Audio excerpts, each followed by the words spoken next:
आजकल आप जो यूज कर रहे हो वो कर रहे हो यूपीआई ट्रांजैक्शन। हाँ। आप केवल डिजिट को भेज रहे हो और डिजिट आ रही है, ये रुपया नहीं भेज रहे हो। इसका मतलब ये है कि बैंक बंद, हाँ। तो पैसा बंद। फिर आएगा सीबीडीसी, जिसका नाम है सेंट्रल बैंकिंग डिजिटल करेंसी। आपका एम्प्लॉय जब आपके खाते में ट्रांसफर करेगा तो बोलेगा कितना पैसा, 15,000 रुपए डिजिट, 15,000 सोशल क्रेडिट स्कोर आपके खाते में कर दिया। ऊपर से कंडीशन लगाएगा, इतने रुपए से ज्यादा का राशन नहीं खरीद सकता, इतने रुपए से ज्यादा कपड़ों पे नहीं खर्च कर सकता, इतने रुपए से ज्यादा ट्रांसपोर्ट पे नहीं कर सकता। रिप्लाई भी नहीं करती है। ऊपर से फोन आता है दिल्ली से अपनी टीम के पास कि तुम्हारी दिक्कत क्या है, तुम दिल्ली आके सब कुछ संभाल लो ना। इस रास्ते की मंजिल केवल एक है, असमय मौत, कुत्ते की मौत, बेजलील करके।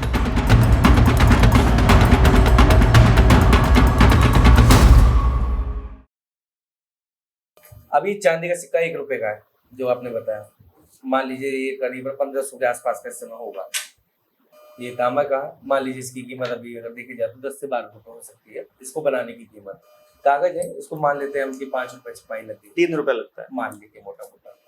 पर ये तो वो है जो हमारे हाथ में है, हम इसे देख सकते हैं, छू सकते हैं, समझ सकते हैं, एक दूसरे से लेन देन कर सकते हैं। अब ये डिजिटल जो करेंसी आ रही है वो तो ना छू सकते, सिर्फ फोन से हवा में जा रही है, हवा है, उसमें पैसा लग नहीं रहा, तो क्या उसको उतना ही माने? वो क्या मतलब, थोड़ा डिटेल, थोड़ा गहराई बताइए। देखिए, 2 चीजें हैं अभी आपके सामने। एक वो जो आजकल आप यूज करते हो, आजकल आप जो यूज कर रहे हो वो कर रहे हो यूपीआई ट्रांजैक्शन। हाँ। आप केवल डिजिट को भेज रहे हो और डिजिट आ रही है, ये रुपया नहीं भेज रहे हो, ये केवल डिजिट्स भेज रहे हो। उनको आप रुपया समझते हो खाली। मतलब मैं थोड़ा क्लियर कर दूं, मेरे बैंक अकाउंट में 10,000 रुपए है। हाँ। मैंने आपको 5,000 रुपए दे दिए। मेरा बैंक अकाउंट में अवेलेबल बैलेंस 5,000 रुपए बता रहा है। ठीक है, तो वो रुपए है ना, कौन बता रहा है? वो बैंक वाले। तो इसका मतलब इंटरनेट गायब हो जाएगा तो पैसा गायब हो जाएगा। इसका मतलब ये है कि बैंक बंद, हाँ, तो पैसा बंद। डिजिटल आने का मतलब है जिसके हाथ में है वो बटन दबाए और खत्म। अब इसलिए मैं 2 बातें बोल रहा था। आपने खाते में जो ट्रांजैक्शन कर रहे हो वो बहुत बड़ा फ्रॉड है इस देश के साथ। बिना किसी कानून के, बिना किसी नियम के, जैसे पहले नोट छाप रहे थे वैसे ही अब बैंक डिजिट बना रहे हैं। घर में बना लेते हैं, उनको क्या दिखता है। मैंने बैंक वाले के साथ पंगा लिया था। अभी ये भाई साहब आए हुए थे, मलिक साहब, इनके साथ में इनके बैंक में गया था। सेंट्रल बैंक के जो जोनल मैनेजर था वो बैठ करके बोलता है हमने आपको डिजिट दिए हैं। मैंने कहा हाँ, और तो क्या दिया है तुमने हमको? डिजिट ही तो दिया है। बोला हमको डिजिट दे दो फिर वापस। मैंने कहा कंप्यूटर का मुंह इधर कर, पासवर्ड बता ले अभी, तो बोल कितने चाहिए तेरे को, अभी भी दे दूं। कोई नियम होता होगा तो मैं वही तो पूछ रहा हूं, कौन से नियम के तहत दिए तुमने छाप करके? जब तुम्हारे पास इतने रुपए का गोल्ड ही नहीं है तो तुमने ये बना कैसे लिए? तो जैसे धीरे धीरे अगली जनरेशन ने गोल्ड को सोचना ही छोड़ दिया और आपने कागज के नोट को ही असली मानना चालू कर दिया, वैसे ही अगली जनरेशन भी तो यही लेके जा रही है। यही तो जनता सरकार मोर्चा समझा रहा है कि वो तुमको डिजिटल करेंसी के बहाने सोशल क्रेडिट स्कोर पर ले जाएंगे। डिजिट में तुम रुपया कमाओगे, यानी तुम मेहनत करोगे असली, और वो तुम्हारे डिजिट ट्रांसफर करेंगे तुम्हारे खाते में कि तुम्हारा जीवन यापन करने के लिए इतने डिजिट तुम्हारे खाते में ट्रांसफर हो गए। असली धन कहां है? अनाज के बदले धन के बदले धन कहां है भाई? तो ये तो जो डिजिट ट्रांसफर हो रहा है ये तो हो रहा है खाली आपको आदत डालने के लिए कि देश के लोग कितने गुलाम हैं, कितने गधे हैं, कितने मूर्ख बनाए जा सकते हैं और कितने तरीके से इनको कैसे लेकर जाइए। तो सिर्फ टेस्टिंग चल रहा है। फिर आएगा सीबीडीसी, जिसका नाम है सेंट्रल बैंकिंग डिजिटल करेंसी।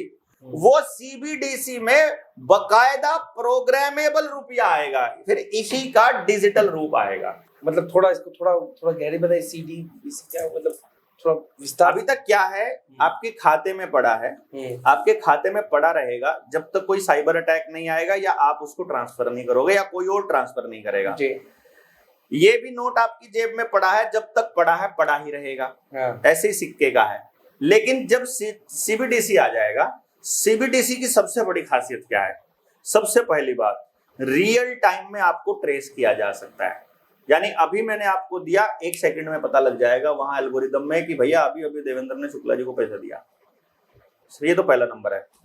दूसरे नंबर पे वहां से कंट्रोल्ड है सेंट्रली, ये पूरी दुनिया का एक बना रहे हैं, सेंट्रल बैंक डिजिटल करेंसी पूरी दुनिया का है। अच्छा, पूरी दुनिया का जो मैं बता रहा हूँ कि सारी दुनिया के बैंक, मैं आपको बता रहा हूँ सारी दुनिया के बैंक एक ही जगह से चलते हैं, बैंक ऑफ इंग्लैंड से, बैंक ऑफ सेटलमेंट में जो इंग्लैंड से जो चलता है वहीं से चलते हैं, तो वहीं से चलेगा अभी ये। माइक्रोसॉफ्ट आपका है, आपका है नहीं माइक्रोसॉफ्ट iOS आपका है, बाहर से तो इसका मतलब जितना भी डेटा पड़ा है सब उन्हीं के पास है। हाँ, आपके पास तो कुछ भी नहीं है। मैंने तो ये भी सुना है, शायद मैंने कहीं पढ़ा था कि आधार कार्ड का भी डाटा सब कुछ होने, अरे जब अपने पास सर्वर नहीं, जब अपने पास ऑपरेटिंग सिस्टम नहीं, जब अपने पास सिक्योरिटी सिस्टम नहीं, जब अपने पास एंटीवायरस नहीं, जब अपने पास वायरस नहीं, जब अपने पास कंप्यूटर बनाने की टेक्नोलॉजी नहीं, जब हमारे पास कोई टेक्नोलॉजी का कोई पेटेंट ही नहीं है, हमारे हाथ में क्या है बाबा जी के ठुल्लू के अलावा? नोट भी नहीं है। तो सर ये तो जो सीबीडीसी है उसकी 2 लाइनों और एक्सप्रेस कर दो। तो जो सीबीडीसी है पूरी तरह से प्रोग्रामेबल है। मतलब क्या है कि आज जब आपको खाते में आपने काम किया, आपका एम्प्लॉय जब आपके खाते में ट्रांसफर करेगा तो बोलेगा कितना पैसा, 15,000 रुपए डिजिट, 15,000 सोशल क्रेडिट स्कोर आपके खाते में कर दिया। ऊपर से कंडीशन लगाएगा इतने रुपए से ज्यादा का राशन नहीं खरीद सकता, इतने रुपए से ज्यादा कपड़ों पे नहीं खर्च कर सकता, इतने रुपए से ज्यादा ट्रांसपोर्ट पे नहीं कर सकता, क्योंकि तुम्हारा देख लिया पूरी जिंदगी का यही पैटर्न है, और 1 महीने से ज्यादा ये चलेगा नहीं, तुम्हें जितना खर्च भी करना पड़ेगा उसके बाद खत्म।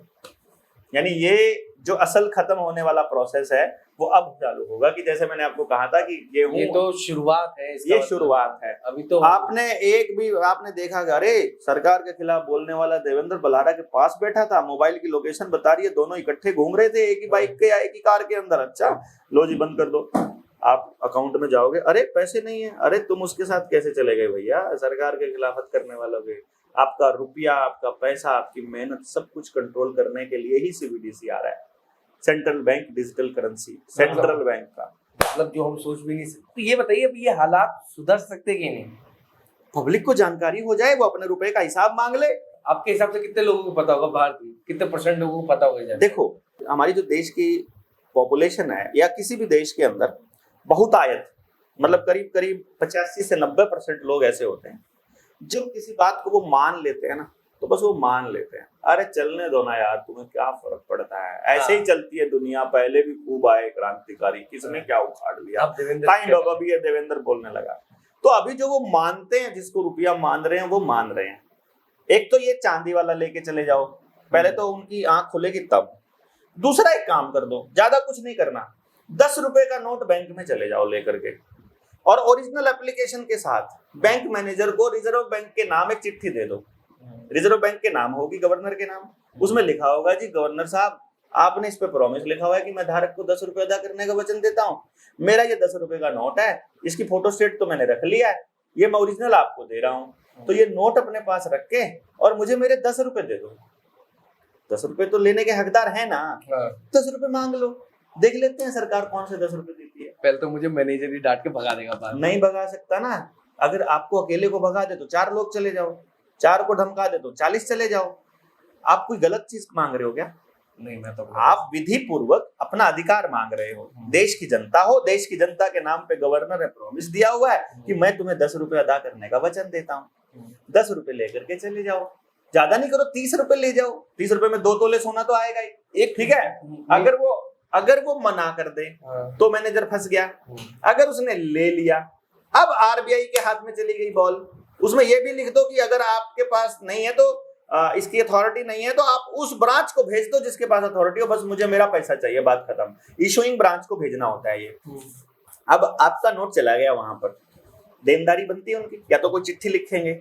आज तक हम हजारों लोगों के आवेदन लगा चुके हैं इस बात के कि तुम अपने 10 रुपए तो मांग लो। मैं कब कह रहा हूं कि आपने कोई बड़ी लड़ाई लड़नी है, एक चिट्ठी लिखकर 10 रुपए का नोट खर्च नहीं कर सकते। एक रजिस्ट्री लगानी है 20 रुपए की कि मुझे, या 20 रुपए का नोट भेज दो कि मुझे मेरे 20 रुपए चाहिए, जितने रुपए का आप बलिदान दे सकते हो उतने रुपए दे दो। अब वो आरबीआई उस रुपए के नोट को दबा के बैठ जाती है, कुछ भी नहीं बोलती है, रिप्लाई भी नहीं करती है। ऊपर से फोन आता है दिल्ली से अपनी टीम के पास कि तुम्हारी दिक्कत क्या है, तुम दिल्ली आके सब कुछ संभाल लो ना, तुम आकर के हमसे बात कर लो ना। क्यों कर ले बात यार, तुम लिखित में तुमने प्रॉमिस दे रखा है, लिखित में हमने एप्लीकेशन दे रखी है, लिखित में हमको बताओ ना पंगा क्या है। जवाब ही नहीं देता आरबीआई। इतने लोगों के आवेदन लगा रहे हैं हम लोग लोन वालों के, जब लगाते उल्टा लेना पड़ता है हमको। जब आपने इसकी शुरुआत करी थी सर, हाँ, तो कुछ लोग होंगे इस तरह आप खामखा की मेहनत कर रही है, इसमें का कोई तुक ही नहीं है, कुछ बातें आई सामने? ये इतना बड़ा मुद्दा है। पहली बात तो ये हमने शुरू नहीं किया था, ये शुरू किया था इस किताब के लेखक घनश्याम वर्मा जी ने। मैं तो हूँ इसका सही लेखक।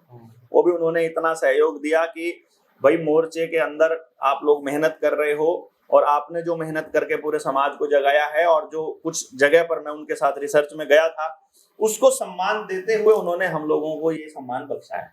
लेखक तो वही है, लेकिन इनसे भी पहले रामवृक्ष यादव जवाहर बाग में ऑलरेडी इसके ऊपर बैठकर अपने रुपए के आधिकारिक घोषणा करने की मांग पर रहे थे, इसी रुपए के मुद्दे पर, जो भी सरकार से, और रातों रात खबर गायब कर दी जवाहर बाग का। और ढूंढो ना जवाहर बाग में रामवृक्ष यादव, उसकी स्पीच सुनो आप। मैं कोई आज का थोड़ी बोल रहा हूँ, इससे पहले जाना है। इसमें किताब में जिक्र किया हुआ हमने नेताजी सुभाष चंद्र बोस ने आजाद हिंद फौज क्यों बनाई, आजाद हिंद रुपया क्यों बनाया, क्योंकि नेताजी सुभाष चंद्र बोस को मालूम पड़ गया था कि ये रुपया अंग्रेजों का ही है, ये जो नोट है ये अंग्रेजों के ही हैं, ये ब्रिटिश रुपया है, भारतीय रुपया नहीं है। भारतीय रुपया ये है जो भारत सरकार छापती है, और इस रुपये का जो मानक है 15 रुपया 1 तोला सोना के बराबर है, वही भारतीय रुपया है, और कोई भारतीय रुपया नहीं है।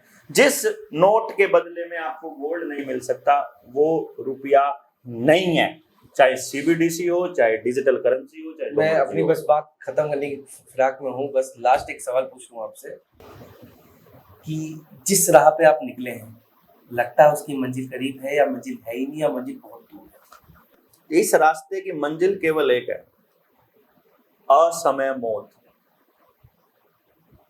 कुत्ते की मौत, बेजलील करके, पूरी प्रताड़ना के साथ, पूरा बदनाम करके।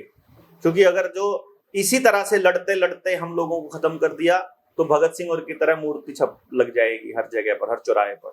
इसीलिए पहले बदनाम किया जाएगा। अभी हम लोग जिनसे कर्जा नहीं चुकाया जा रहा उनके आवेदन हम लगाते हैं, तो हो सकता है वो हम लोगों को ये कह दें कि ये तो पैसा खाते हैं। हो सकता है उनको ये कह दें कि ये लोग तो एक्सटॉर्शन करते हैं, ये लोग तो कब्जा दिलवाने वाले हैं, ये लोग तो गुंडागर्दी करते हैं। अभी तक हम फंसे नहीं हैं इनके चक्कर में। अभी तक ये लोग साबित नहीं कर पा रहे कि हम कुछ गलत कर रहे हैं, कुछ अनैतिक कर रहे हैं। किसी भी एक आदमी की अनैतिक होने का इंतजार कर रहे हैं, कोई सबूत ढूंढने का। किसी तरह हमारी गाड़ी में कोई ड्रग्स रख के, अफीम रख के या कुछ ऐसा रख के तब लपेटने का। आपको इन चीजों का भी बहुत बड़ा रिस्क है। यही रिस्क है। सरकारों से लड़ने का रिस्क नहीं है, मरने का भी रिस्क नहीं है, गोली का भी डर नहीं है, डंडों का भी नहीं। टक्कर दे तो आप उसके लिए खड़े हैं, उसके लिए ही तो चले हैं, पीछे से डरे ना। वो जो षड्यंत्र करके मारा गया, जिस तरह से शहीद आजम भगत सिंह आज भी यार आतंकवादी है कागजों के अंदर। ये तो सत्य है। मतलब दुख इस बात का है कि वो आदमी मर गया ये देश को जगाते जगाते, और उसको अभी भी आतंकी लिख रहे हैं। ये डर है, आतंकी ना लिखे जाएं, चोर ना लिखे जाएं, कहीं किसी तरह से गलत आदमी ना लिखे जाएं, ये डर है बस, मरने का डर नहीं है। चलिए देवेंद्र जी, आपने बहुत समय दिया, उसके लिए बहुत बहुत धन्यवाद। बस मैं आप लोगों से ये कहना चाहता हूँ कि अभी भी कोई दुविधा है तो थोड़ा समय निकालिए, अपने अंगूठे को टिप टिप करके कुछ कमेंट करिए। फिलहाल बहुत बहुत धन्यवाद आप सभी का, धन्यवाद सर। धन्यवाद।